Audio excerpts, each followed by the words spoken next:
Tole kabajamoo daawwattoota keenya guyyaadhaa akkamittiin mana keenya keessatti bifa salphaadhaan waliin ispoortii akka hojjennu isinitti agarsiisna. Iddoo jirtan jiraattanii wanta hojjettan hundumaa hojjechaa na waliin addanaati hojjechuu dandeessu. Na duubattis namoonni argitan waa isaan hojjettan duukaa buutanii hojjechuu dandeessu. Dhimma kana dhimmoota garaa garaa wajjin wal qabsiisuu dandeenya. Ispoortiin miila kaasuu qaba, harka kaasuu qaba, sadarkaa biyyaatti, sadarkaa maatiitti ilaaluu dandeenya. Miila kaasuu akka qabsootti ilaaluu dandeenya. Harka kaasuu akkamittiin misoomaa wajjin wal qabsiisna waan jedhu illee ilaalla tokko tokkooni. Waanuma hojjechaa jirtan mana keessaa hojjechaa nu wajjin akka hojjettaniif isinin afeera. Qophooftanii na duuba waan hundumtuu qophaadha. Ispoortiin keenya inni jalqabaa qaama ho'ifachuu irraa jalqabaa bifa salphaa ta'een iddooma jirtan jiraattanii miila keessan xinneessitanii kaasuudha. Miila kaasuu kana bifa garaa garaatti hiikuu dandeenya.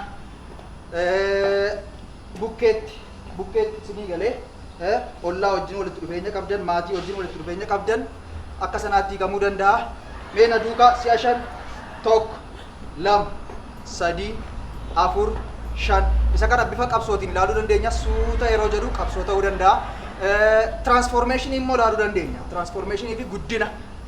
Transformation yeroo ta'u kamidhaan maaliin jedhee gara duubaatti 1 2 3 as garagar fuula kee natti naannessii miila kee dudduubatti.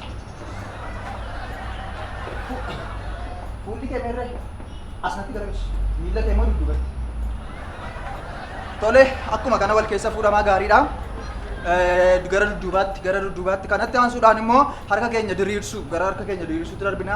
Harka diriirsuun maalitti hiikamuu danda'a?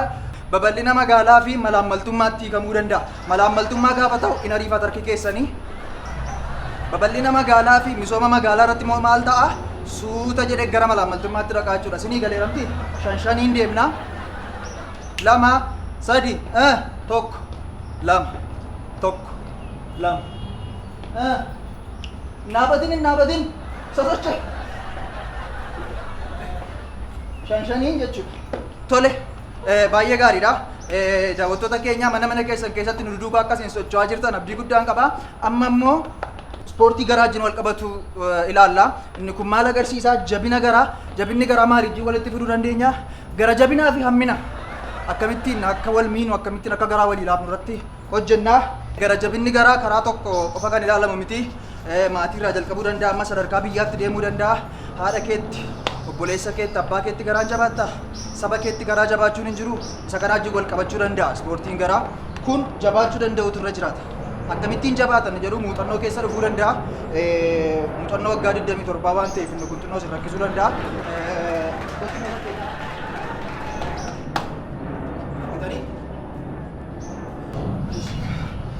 Inni kun gaafa jabina barbaadamu irra gaafa ga'u miirri dhukkubbii isinitti hin dhaga'amu jechuudha.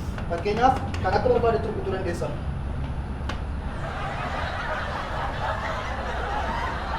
Dhaggeeffattoota keenya dhaabina ispoortii ittuma fufaa.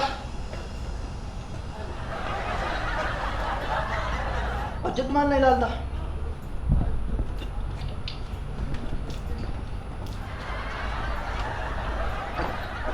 Dhaggeeffattoota keenya ispoortiin keenya akkuma itti fufeetti jira. Inni kanatti fufee jiru immoo puushaappidha. Puushaappiin faayidaalee garaa garaa qaba.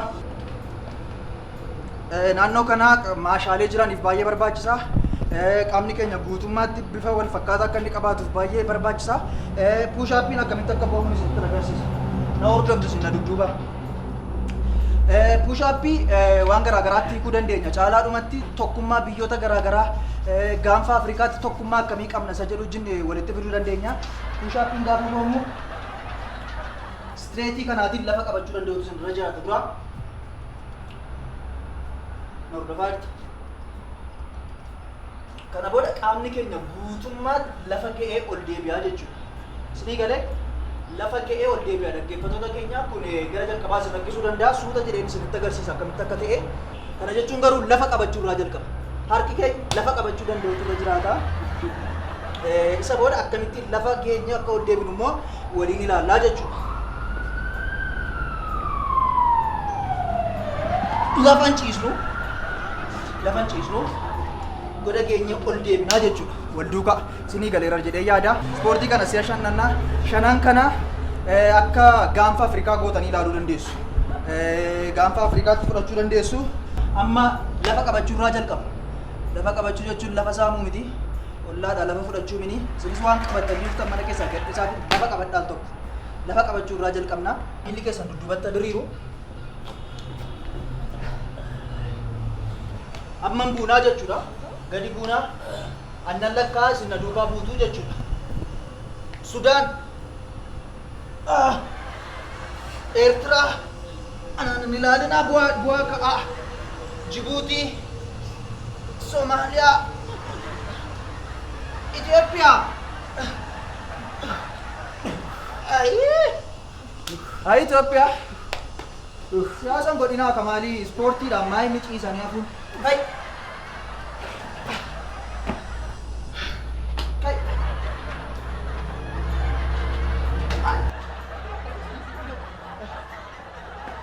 Daawwattoota keenya na wajjin akkas hin jirtan abdiin qabaa mana keessan keessa teessanii ispoortii bu'a qabeessa kana na wajjin hojjechaa akkas hin jirtan abdiin qabaa akkuma itti ufnitti jirra amma gara xumuraatti geessaa jirra.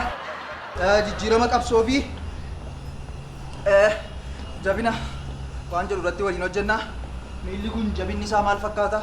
Harki hoo jabinni maal fakkaata waan jedhu wajjin waan ilaallu ta'a. Inni kun sammuu wajjin wal qabata. Akkamittiin nama naannoo keenya jiru cabsinee lafatti ishee daballee ofii keenya jabaan irratti hojjenna. Inni kun jabina miilla wajjin wal qabata. Maaliif miilli kee yoo jabaatedha lafatti dhiituu kana dandeessu.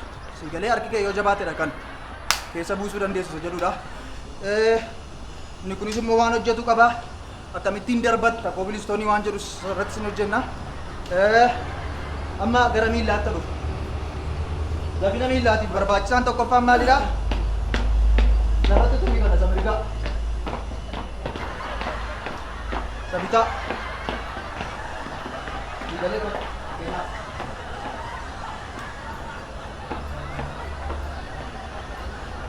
Baay'ee gaariidha. Baay'ee gaariidha. Haalli jabinni isinirra jiru. Jabinni miillaaf hin harkaa kana yoo fakkaatu dhimma sammuu irratti hojjennu. Dhimmi sammuu jabinni sammuu akkamittiin hojjennaa? Ofirra naanna'uudhaan. Ofirra naanna'uudhaani mormi keenya kun bifa kanaan naanna'a. Lafi isinitti naanna'uu danda'a. Isin lafatti naanna'uu dandeessu. Karoorri keessan isin harkaa naanna'uu danda'a. Inni dhumaa ispoortiin keenya inni dhumaa dhimma sammuu wajjin wal qabutudha. Sammuu irratti akkamittiin hojjenna inni jedhu morma keenya isa kana ol kan jiru naannessuudhaan qaamni keenya inni kun iddooma jiru tura morma keenya qofatu naanna'a. Mormi keenya kun gaafa naanna'u wantoonni uumaman jiraachuu danda'u. Lafi isinitti naanna'uu danda'a. Lafi isinitti naanna'ee joon keessan immoo waan garaa garaatti hiikuu dandeenya. Karoorri keessa harkatti naanna'uu danda'a. Waan afaaniin dubbattu waan hojjettu walitti naanna'uu danda'a. Isa kana gara sanatti fudhachuu dandeenya. Garuu qaamni keessan iddoo jirtanii socho'uun irra jiraatu. Morma keessan qofa kan socho'u.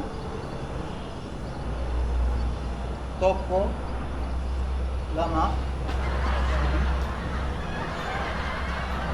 si'a shan naannofnaa jechuudha. Tokko, lama, sadi, afur, shan. Enggak, daawwattoota keenya akkumatti dhiifama. Kabajamoo daawwattoota keenya wanta akkasii yeroo uumamuu lafa isinitti naanna'uu danda'a. Yeroo akkasii maal gootu iddooma jirtan ofirra gatteessu. Iddooma jirru ofirra gattaa'uudhaan haala yeroo laaltu tasgabbooftanii maal keessa jirra waan jedhu laaltu. Garamitti immoo deemaa jirra waan jedhu ilaaltu. As jirtu. Egaa kana fakkaata. Sochiin qaamaa keenyaa irraa kana fakkaata. Isa dhufu immoo qophiiwwan ispoortii kan biraa qabannee dhiyaannaa. Akkasitti nagaan tura.